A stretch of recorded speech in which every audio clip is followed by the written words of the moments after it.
Ebyokugenda ebweru okola obwayaaya gavumenti ebirinnyeemu eggere. Ebyokugenda ebweru okola obwakadaama gavumenti ebirinnyeemu eggere.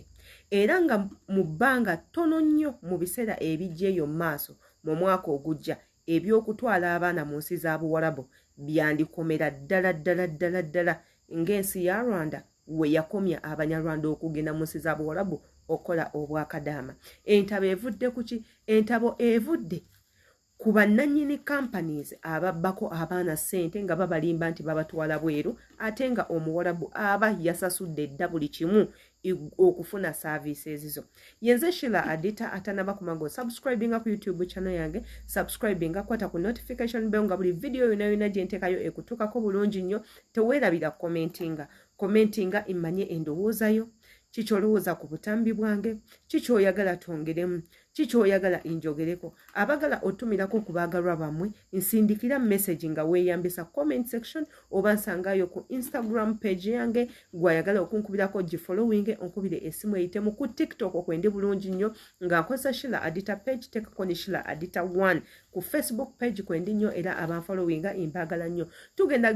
tugendako mu butambi obugenda mu maaso ku biki ebigenda mu maaso mu nsi z'e Bulaaya kummwe abakozi ate era tubeere nga tukomawo. Ebiragiro ebikambwe Hassan Kasinji director wa polisi y'ensi n'ebyawadde amakampuni agatwala abantu ebweru mulimu awatali kampuni yonna ekkirizibwa kutwala abantu ng'egenda kubakozesa emirimu gy'obwayaaya n'emirimu gyonna egy'awaka kuba gino gisuuliddwa nti gye gisinga okuviirako Bannayuganda okubonaabona. Kyetuva tuvuddeyo naffe tubuulire bannaffe bano mitendera ki gye tugenda kuyitamu okulaba nti ebbaluwa zaffe ziweerebwa abo oba ziweebwa abantu abo abatagenda ku mirimu egy'okukola mu maka okuggyako emirimu emirala. Ensinkano eno ebadde katikati y'erugogo kati kampuni erina okuwandiikira ekirungu kya Interpol ebbaluwa eraga endagaano y'omulimu buli muntu gw'abagenda okukola nga tanasimbula okuva mu ggwanga. Ebbaluwa eyo nze nja gisayininga nga director wa Interpol bwe mba nga siriiwo deputy wange yajja gisayininga. Yennu Wamayamba asaba w'ekibiina ekigatta amakampuni gano ekya Uganda Association for External Recruitment Agencies asanyukidde ekya gavumenti okubayimiriza okumala ebbanga bategeeza nti kijja kuyamba okwekebera okulaba nga bajjamu abakola mu bukyamu. Naye mulage eyo ne ku baffe abali eyo nga beeyagala abali kuno nga beeyagala nga families zaabwe tubatwaleko mulabe families zifuddeyo. Bo abantu ab'enjawulo babadde endowooza zaabwe ku ky'okuwera ekikulu eky'okutwala abantu ebweru okukola emirimu. Bano abatwala abaana babalaga ssente nga nnyingi tutegeeraga kyokka ate ne batababuulya mirimu gikomawa. Naye mpulirawo ekisinza okukola gyoli bamutwala kolaba house girl koza ngoye za boosi olina amugaa nti mbaddemu obusimanyi obukadde bumeka n'amugja ku bweri kukalina n'amukuba wansi n'afa. Abaana abalala boogera bye boogera naye nga it is their cause bavuma baboosi baabwe. Olaba ne mu Uganda abakozi batulemerera. Okubeera kw'amakampuni gano kidijja okukwatibwa kwa Munnakenya eyabadde akusaba Bannayuganda boola nga batwala ebweru okukola emirimu egitali gimu saako n'abo abali mu mawanga ago nga bali mu kulajana nti bayambibwe olw'okutulungizibwa ekisusse. Bwe natuuka Riyadh we nalina okukola nali nsayiniza contract kukola kirala kutuukawo nga bankozesanga housemaid nga teri kyowulya wadde ki nanga n'amazzi obbirira mabbirira okuganywa. Era waliwo companies ezirina emisango mu poliisi olw'okuba zaatwala abantu nga teziyitidde mu mitendera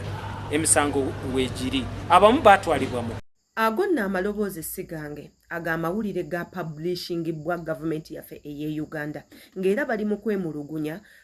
ku nsonga z'abaana abagenda e Bulaaya okukola obwayaaya. Abasinga ku mmwe omuntu wayogera ekigambo obwayaaya temukitegeera ne muvayo ne muyomba ani gw'ovuma okola obwayaaya ani gw'ovuma bino ani gw'ovuma biri mwannyinaze wagenda e Bulaaya kola bwayaaya. Omulimu gwonna gwe wagenda okukola nga teguyina mpapula oba ogenze kukola bwayaaya oba olabirira bakadde oba oli musomesa nga tolina mpapula za busomesa oba wagenda kwoza toilets oba oyoza biyigo oba oyoza bintu oba otembeeya mmere whatever kyonna kyokola wagenda kukola bwayaaya wagenda kubaako bw'oyamba ofune ekyo kye weetaaga mu bulamu.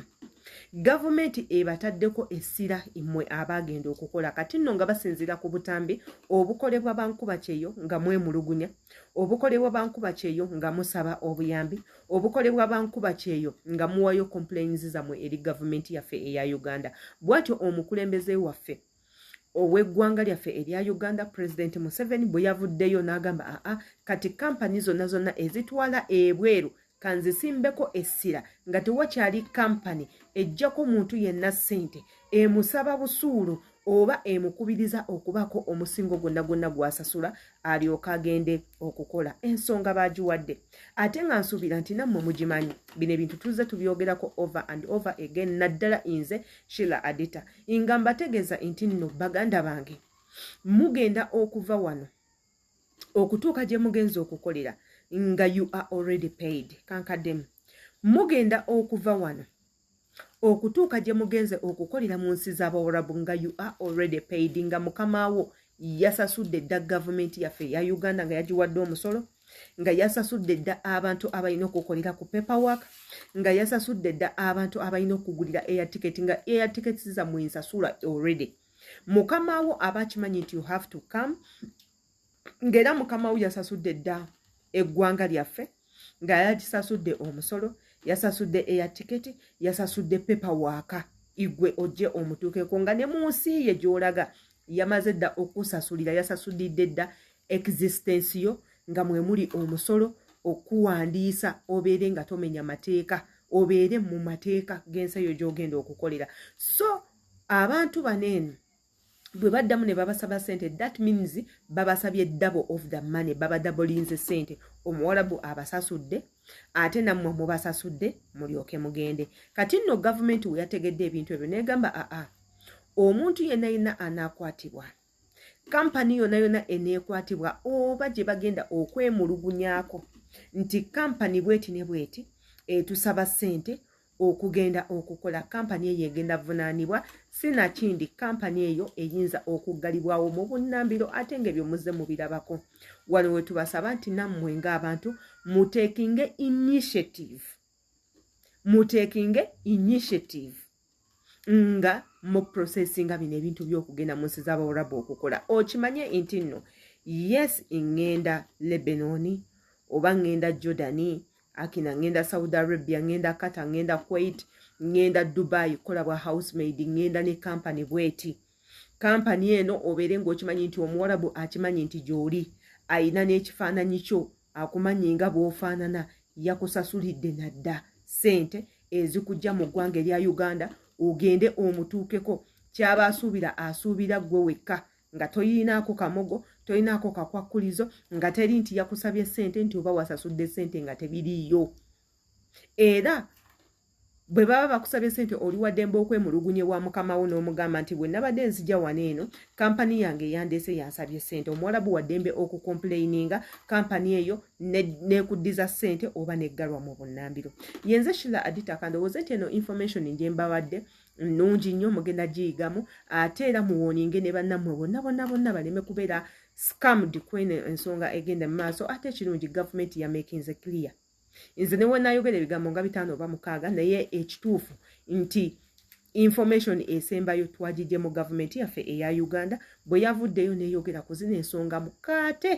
ng'ensi yonna ewulira Minister of Labour n'ayogera ministry neyogera ekwasaganya ensonga z'okugenda ebweru kati toweetiririra gwe bakusaba sente oli waddembe okugenda ku poliisi n'oggulawo omusango yenze Sheila Adita impagala nnyo komenti nga kweno video webeekunyumidde ate era tusinkane mu video ejja mukama bankumire peace